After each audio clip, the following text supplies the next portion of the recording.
मेरे प्रिय दोस्तों और भक्तों, आज हम सब मलूक दास जी की जयंती मना रहे हैं।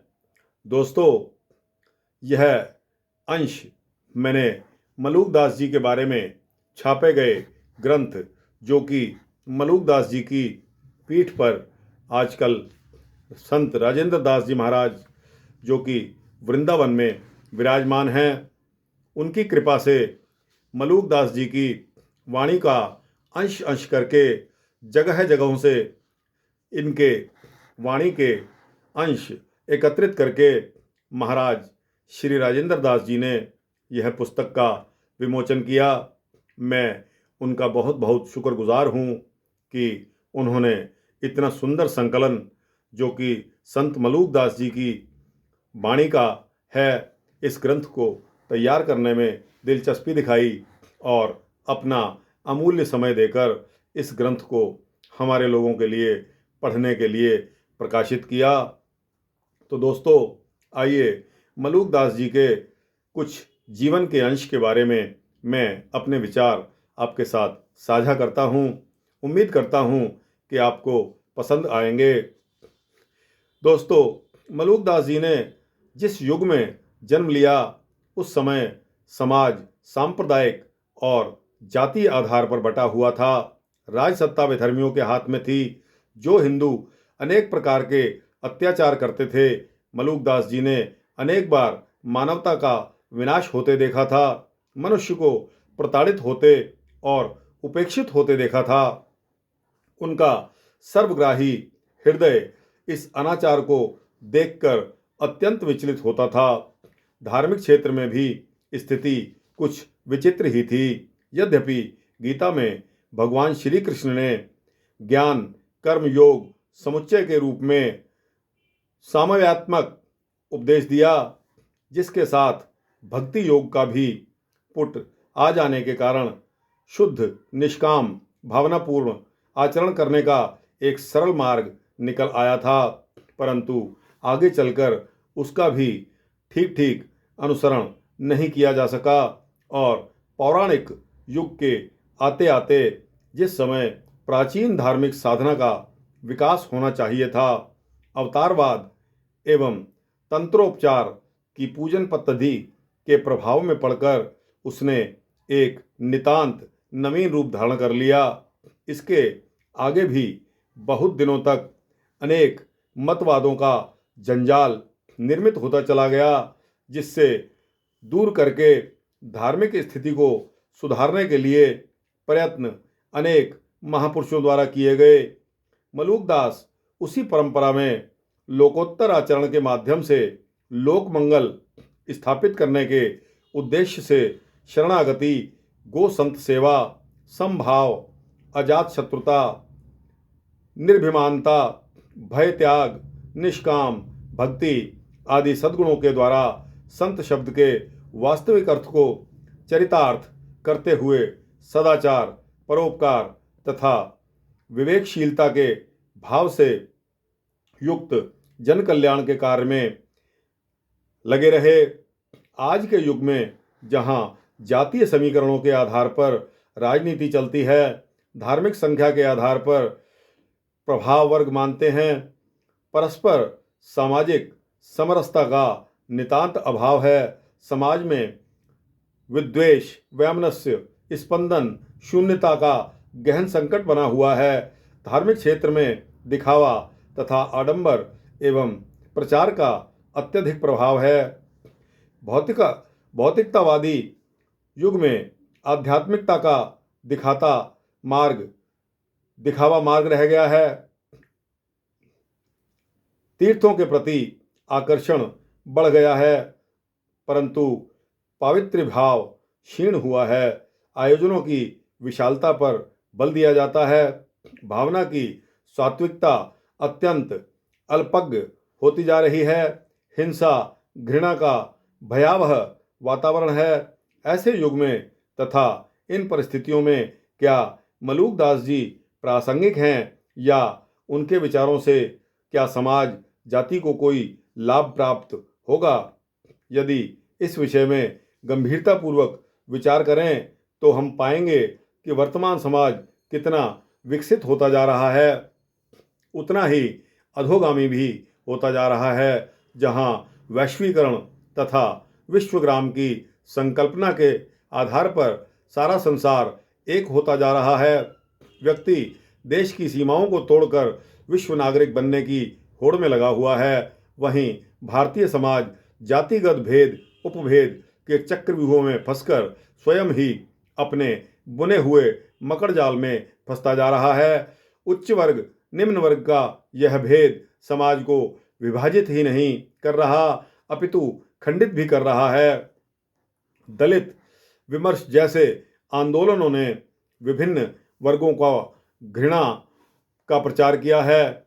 इस माध्यम से उनमें दूरी बढ़ाने का ही कार्य किया गया है। ऐसी स्थिति में मलूकदास जी ने हमें कोई मार्ग सुझाते हैं। उनका कथन है, जात हमारी आत्मा नाम हमारा राम, पंच तत्व का पुतरा आन किया विश्राम।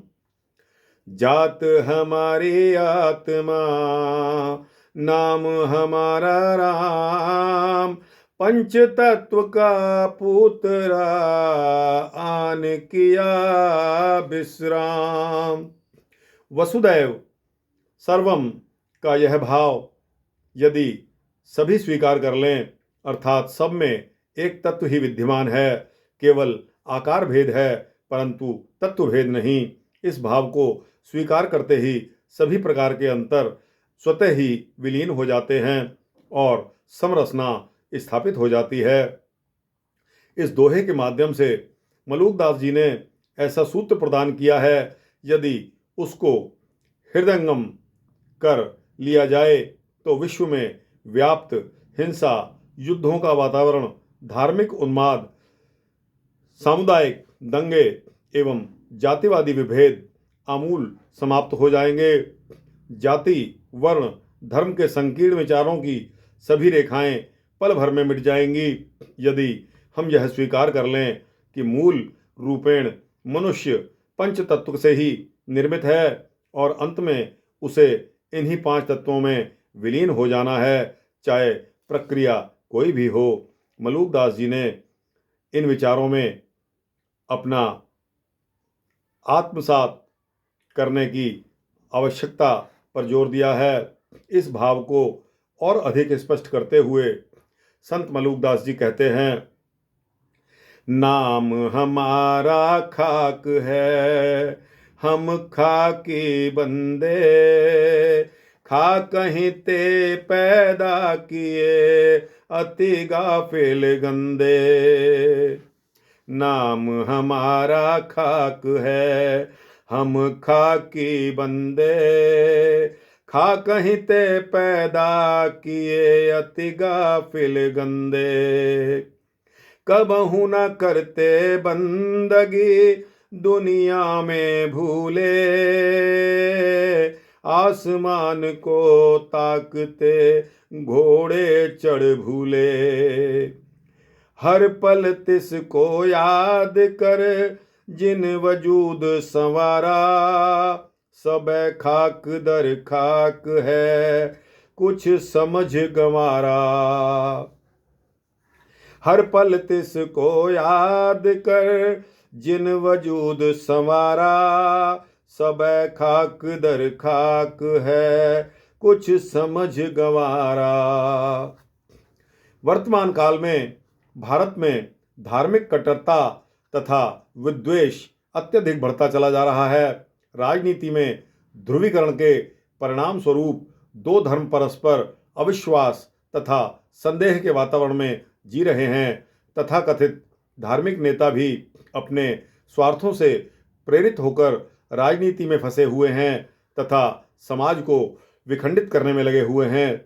ऐसी स्थिति में मलूकदास जी की यह मर्म स्पर्शी वाणी किस प्रकार मानव कल्याण के भाव से युक्त होकर हमें संदेश दे रही है, यह देखना होगा। माला कहाँ और कहाँ तस्बीह, अब चेत इन्हीं कर टेक ना टेकै, माला कहाँ और कहाँ तस्बीह। अब चेत इन्हीं कर टेक ना टेकै, काफिर कौन मलेच्छ कहावत, संध्या निवाज समय कर देखे। काफिर कौन मलेच्छ कहावत, संध्या निवाज समय कर देखे। है जमराज कहाँ जबरील है जमराज कहाँ जबरील है। काजी है आप हिसाब के लेखे, पाप और पुण्य जमा कर बूझत, देत हिसाब कहें कर फेंकै। दास मलूक कहाँ भरमो तुम, राम रहीम कहावत एक। दास मलूक कहाँ भरमो तुम, राम रहीम कहावत एक। संत मलूक दास जी के ये विचार धार्मिक सह अस्तित्व तथा सद्भाव का सुंदर उदाहरण है, जो आज के समय में अनुकरणीय है। ध्यान देना होगा कि मलूक उस युग की देन है जहां शासक वर्ग अत्यंत असहिष्णु तथा हिंदुओं पर अत्याचार करने वाला था। उस स्थिति का वर्णन सथुरादास कृत मलूक परिचय में इस प्रकार मिलता है। शाहजहां सुत औरंगजेब, चले कुपंथ कुरान कितेब, वेद पुराण मने करवावे, बामन पूजा कर ना पावे। शाहजहां सुत औरंगजेब, चले कुपंथ कुरान कितेब, वेद पुराण मने करवावे, बामन पूजा कर ना पावे। काजी मौलाना की करे बढ़ाई, हिंदू को जजिया लगवाई। काजी मौलाना की करे बढ़ाई, हिंदू को जजिया लगवाई। द्वारिका माह तुरुक पठाए, रणछोर को स्थान डहवाए। बद्रीनाथ गोकुल ही उजारा, जगन्नाथ को किया तिरस्कारा।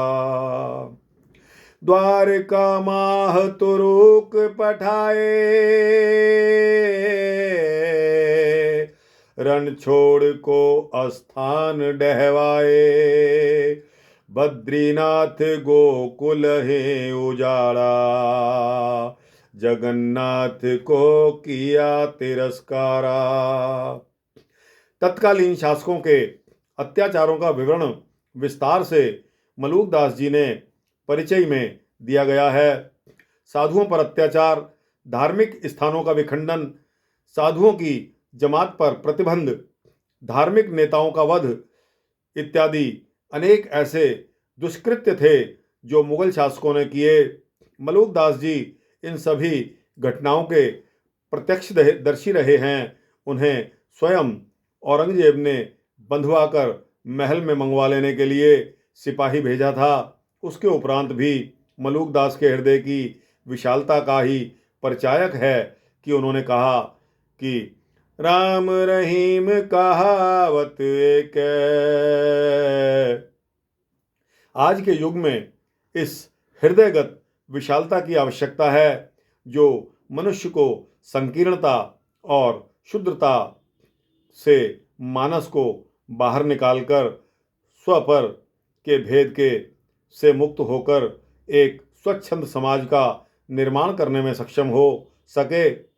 आवश्यकता है कि समाज धर्म के नाम पर धोखा देने वाले, स्वर्ग का व्यापार करने वाले तथा भोले नागरिकों का भावनात्मक शोषण करने वाले तथाकथित बाबाओं तथा पीर फकीरों से सावधान रहें। मलूकदास की दृष्टि में वास्तविक पीर वही है जो पर पीड़ा को समझे और जाने और स्वयं उस पीड़ित के कष्ट का निवारण करने का प्रयास करे। संत मलूकदास जी कहते हैं, मलूक सोई पीर है जो जाने पर पीर, जो पर पीर न जानहि सो फकीर बेपीर। अन्यों के कष्टों से विचलित होकर उनकी पीड़ा हरने का प्रयास करने वाला ही सच्चा संत है या पीर है। यदि ऐसा नहीं है तो चाहे कितना ही बड़ा संत क्यों ना हो या वेशधारी क्यों ना हो, वह वास्तविक पीर फकीर नहीं बन सकता। परोपकारी ही संत के चरित्र का प्रथम गुण है। यदि अन्य का हित नहीं कर सकता तो वह संत भगवान का भक्त भी नहीं है। मलूकदास जी तो कहते हैं, जे दुखिया संसार में खोवो तिनका दुख, दलिदर सौंप मलूक को लोगन दीजै सुख। जे दुखिया संसार में खोवो तिनका दुख, दलिदर सौंप मलूक को लोगन दीजै सुख। स्वयं दुख कष्ट सहकर भी अन्य प्राणियों को सुखी रखने का प्रयास करना ही सच्चा मानव धर्म है। दुखी प्राणियों के दुखों की गठरी अपने सिर पर उठा लेना ही सच्चे संत का धर्म है।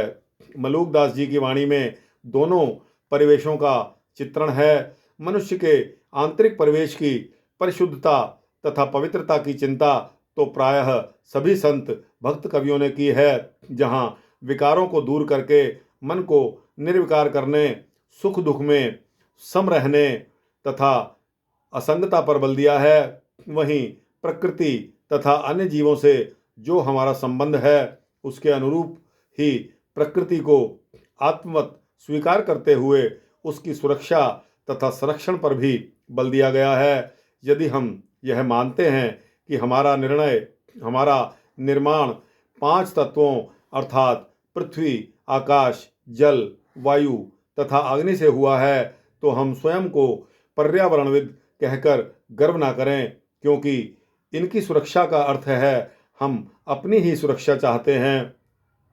जिन तत्वों से हमारा खुद का निर्माण हुआ है, उनका प्रदूषण, उनका विनाश हमारे ही विनाश का कारण बनेगा। मलूकदास के प्रकृति संबंधी विचार आज के युग के विचारकों को स्वीकार करने होंगे, क्योंकि हम देखते हैं कि 21वीं शताब्दी में संपूर्ण विश्व, विशेषकर पाश्चात्य देश इस समस्या के प्रति जागरूक हो गए हैं कि उनके पर्यावरण का विनाश होता जा रहा है। भारत में यह समस्या अत्यंत उग्र रूप धारण करने वाली है तथा इसने हिंसात्मक रूप धारण कर लिया है कि उनके आसपास के वन क्षेत्र विलीन होते जा रहे हैं। समाज ने भौतिक विकास के चलते अपनी प्राकृतिक संपदा का दोहन किया है कि सारी भूमि बंजर हो गई है। वर्षा अति अल्प होने लगी है। नदियों में बाढ़ आने की तीव्र जलवेग के दुष्प्रभाव से मृदा स्खलन होने लगा है और मनुष्य को प्रकृति के विनाशकारी रूप का सामना करना पड़ रहा है। एक सूक्ष्मदर्शी अपने समय से आगे सोचता है। उनकी सोच का परिणाम है कि मलूकदास जी ने कहा है, हरि डार मत तोड़िए लागे छुरा बान, दास मलूका यों कहे अपना साजिब जान। हरि डार मत तोड़िए लागे छुरा बान। दास मलुकायों का है अपना साजिब जान। मलुक दास जी का दृष्टिकोण है कि आत्म भाव से वृक्षों को भी अपने समान जीवधारी मानकर उनकी पीड़ा को अपनी पीड़ा समझकर उनके प्रति वैसा ही भाव मन में रखें जैसा कि स्वयं पीड़ा होने पर हमें अनुभव होता है। केवल उपयोगितावाद से प्रेरित होकर पाश्चात्य संस्कृति का अंधानुकरण करते हुए हमें प्रकृति का शोषण नहीं करना चाहिए। दोस्तों, वनस्पति एवं पेड़ पौधों के प्रति सह अस्तित्व की भावना रखनी चाहिए तथा केवल भरण पोषण के लिए ही प्रकृति से कुछ प्राप्त करना चाहिए। भौतिक सुखों का उपभोग करने के लिए प्रकृति का विनाश करना अत्यंत जघन्य अपराध है। इस संदर्भ में मलुक दास जी ने कहा है, कुंजर चींटी पशु नर सब में साहिब एक। काटो गला खुदाए का करे सूर मालिक। कुंजर चींटी पशु नर सब में साहिब एक। काटो गला खुदाए का करे सूर मालिक। पीर सबन की एक सी मूर्ख जानत नाही। कांटा चुभे पीर होए गला काट कोई खाए। अर्थात ईशावास्यमिदं सर्वम के आधार पर यह सत्य है कि सभी प्राणियों में ईश्वर का ही निवास है। विज्ञान ने तो यह भी सिद्ध कर दिया है कि वनस्पतियों में भी जीवन होता है। यदि हम इस विचार को स्वीकार करते हैं तो किस प्रकार हम पशुओं का वध करके उनका मांस भक्षण कर सकते हैं। इंद्रिय सुख से प्रेरित होकर मनुष्य यह भूल जाता है कि कहीं ना कहीं हम अपना ही विनाश कर रहे हैं। खुदा शब्द में खुद है जिसका अर्थ है स्वयं। इस प्रकार जीव हत्या अपने आप की हत्या ही है। इस विषय पर हम कभी गंभीरता से विचार नहीं करते। यदि हम पशुओं का गला काटते समय या किसी भी प्राणी को कष्ट देते समय स्वयं भी उस पीड़ा का अनुभव करने लगें तो निश्चय ही हम पशुवध तथा अन्य प्राणियों को कष्ट देने का विचार मन से ही त्याग देंगे।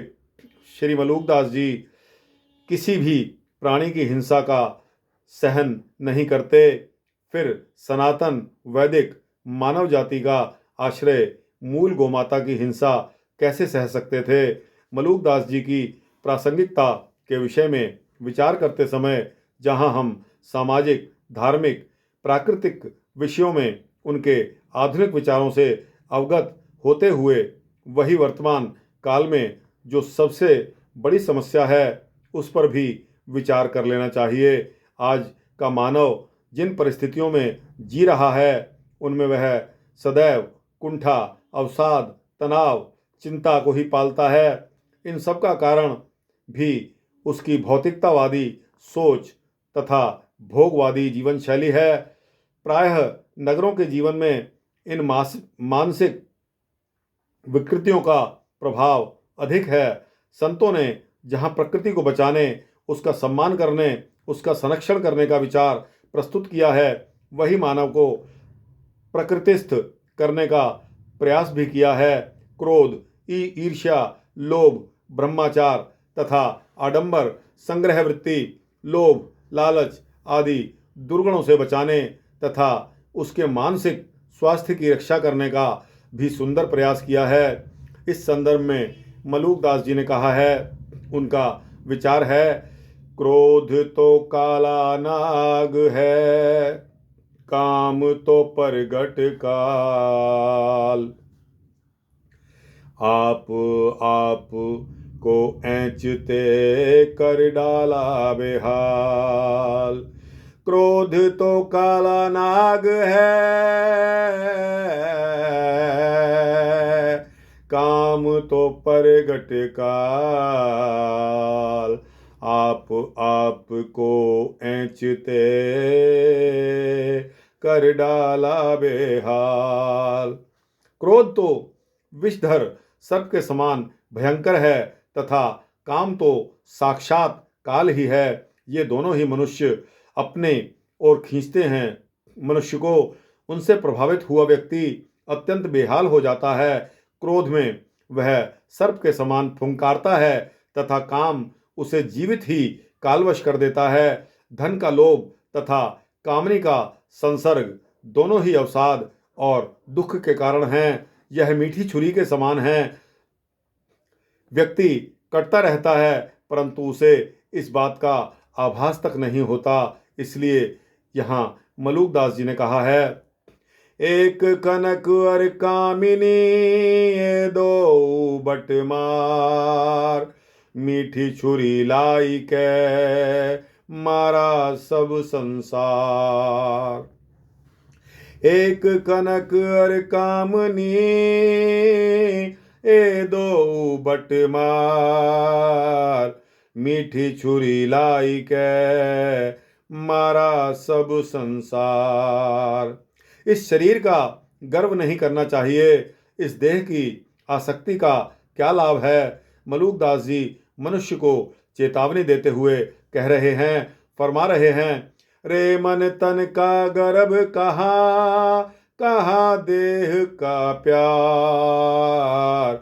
जैसे सीसी कांच की विनसत लगे नवार। इस देह से आसक्ति का कोई लाभ नहीं।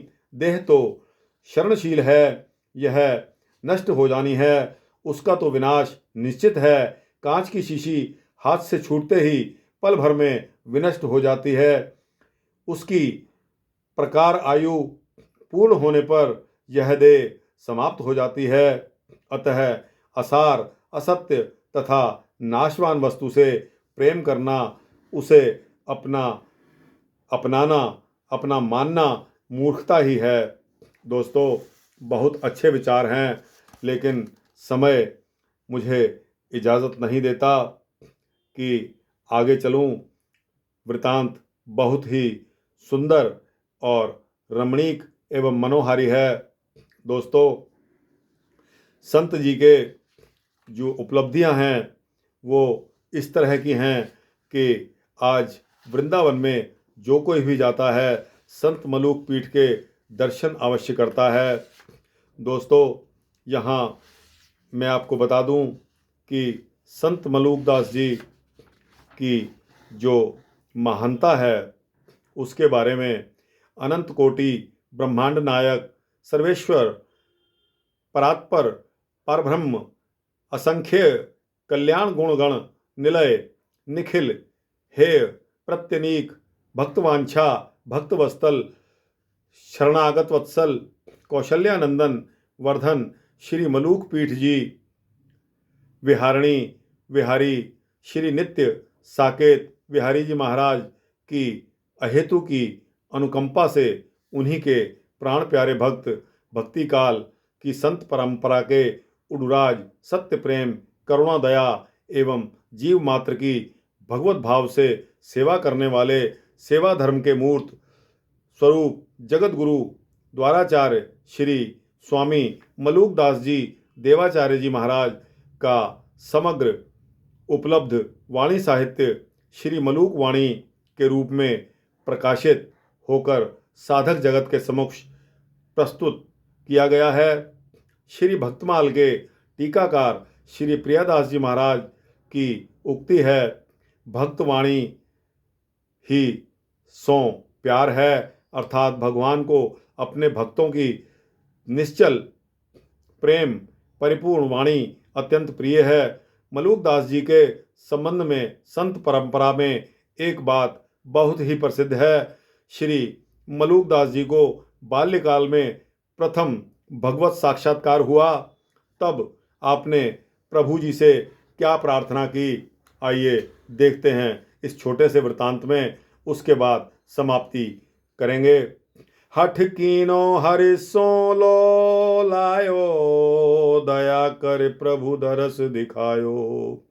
हठ कीन्हो हरि सो लो लायो, दया कर प्रभु दरस दिखायो। तब मलूक चरण गहि परै, परम पुरुष कर माथे धरे। दास मलूक बिनती तब लाई, अब मोहि जग की लगे ना वाई। जो प्रभु जी तुम कृपा करे, सर्वरूप दर्शो तुम हरि। भक्ति कही सो मानी राम, तब ते अधिक भय निष्काम। दर्शन भय पट खुले, भयो सहज विश्राम। घट घट पर चौ प्रगटो, गावे सथुरादास। अर्थात श्री मलूकदास जी को भगवान श्री राम जी के प्रत्यक्ष दर्शन देकर उनके मस्तक पर अपना वरदहस्त पधरा दिया और वर मांगने को कहा। श्री मलूकदास जी ने कहा कि हे भगवान, अब मुझे अविद्या माया की काई ना लगे एवं सर्वत्र आपका सर्वगत, सर्वमय, सर्वरूप, सर्व अंतर्यामी के रूप में निरंतर अनुभव हो। आपकी निष्कामता से श्री राम जी अत्यंत रीझ गए और कहने लगे, तुम तो परम निष्काम हो, मेरी प्रसन्नता के लिए कुछ और भी वर मांग लो। तब मलूकदास जी ने कहा कि हे प्रभु, संसार के सभी प्राणियों को दुख रहित कर दीजिए। भगवान ने कहा, उन जीवों के दुखप्रद कर्मों का फल कौन भोगेगा। तब श्री मलूकदास जी ने विनम्रता पूर्वक कहा, भगवान, समस्त जीवों के अशुभ कर्मों का फल मुझे दे दीजिए और सभी जीवों को सुखी अर्थात कर्म बंधन से मुक्त कर दीजिए। जे दुखिया संसार में, खोवो तिनका दुख। दलित दर सौंप मलूक को, लोगन दीजै सुख।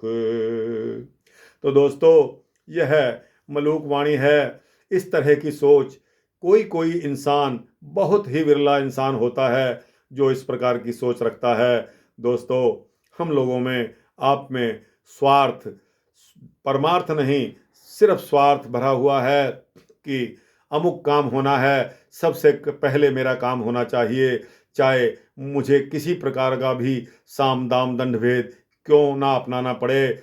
आज वो ज़माना है कि बस हे प्रभु, मेरे को सुखवान बना दो, बाकी सारी दुनिया गड्ढे में जाए। तो दोस्तों, कितने अच्छे विचार थे संत मलूकदास जी के कि उन्होंने भगवान के कहने पर भी क्या वरदान मांगा कि सबके दुख मुझको दे दे। तो भगवान ने यह कहा कि उन जीवों के दुखप्रद कर्मों का फल कौन भोगेगा। इस पर मलूकदास जी ने विनम्रता पूर्वक जो जवाब दिया, भगवान, समस्त जीवों के अशुभ कर्मों का फल मुझे दे दीजिए और सभी जीवों को सुखी अर्थात कर्म बंधन से मुक्त कर दीजिए। यह क्या कम बात समझते हो दोस्तों। भगवान के भक्तों, अगर आप भगवान की भक्ति करते हो तो निश्चय ही आपको संत मलूकदास जैसे संतों की आज्ञा को सर माथे पर मानना पड़ेगा, क्योंकि उन्होंने अपनत्व छोड़कर परमार्थ के ऊपर जोर दिया है। दोस्तों, इसके अलावा आपके प्राणी मात्र के प्रति दया भाव को देखकर भगवान प्रेमार्ध हो गए और कहा, जीवों का दुख आप भोगें यह तो संभव नहीं है, किंतु मैं वर देता हूँ कि जो भी मनुष्य आपकी पवित्र वाणी का आश्रय लेगा वह दुख रहित हो जाएगा। सभी जीवों के कर्म बंधन को काटकर दुख रहित करने वाली, आनंद सिंधु में निमंजित करने वाली एवं भक्ति, ज्ञान, वैराग्य की वृद्धि करने वाली श्री मलूक वाणी का प्रकाशन दोस्तों श्री मलूक वाणी जी की रचनाएं विशेष रूप से निम्नलिखित हैं, जो कि ज्ञानबोध, रत्न खान, भक्त बच्छावली, भक्ति विवेक, ज्ञान परोछ, 12 खड़ी, राम अवतार लीला, ध्रुव चरित्र, मयूर ध्वज चरित्र, विभव विभूति, सुख सागर, विविध शब्द संग्रह और श्री मलूक शतक हैं। आप जिस किसी का भक्त का मन करे वह यह वाणी, यह ग्रंथ खरीद सकता है।